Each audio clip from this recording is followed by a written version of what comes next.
How do obstacles affect emergency radio signal range? Imagine trying to have a conversation across a busy room filled with furniture and people. The more stuff in the way, the harder it is to hear clearly. The same idea applies to emergency radios. Obstacles like mountains, buildings, trees, or even weather can make radio signals weaker or cut them off completely. Radio signals, especially those in the ultra-high-frequency range, travel in straight lines. They need a clear path to reach their destination. When obstacles block this path, the signals get absorbed, reflected, or scattered. Large natural features like mountains can block signals entirely, making it impossible to communicate beyond them.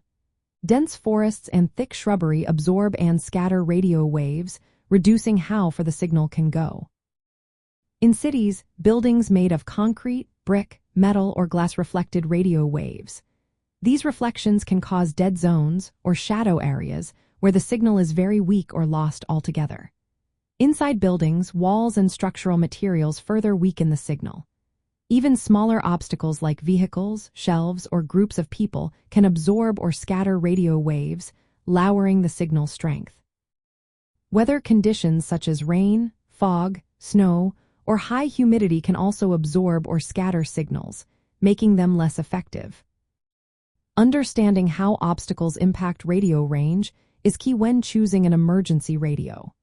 Radios that operate on higher frequencies, like 800 or 900 megahertz bands, tend to penetrate obstacles better than lower frequency radios.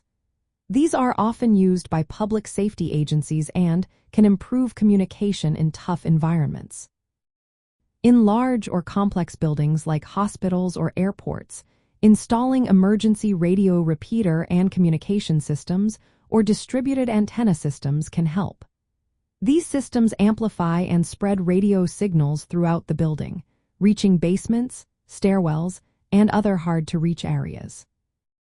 For outdoor use, picking open, elevated spots like hills or fields helps maximize radio range.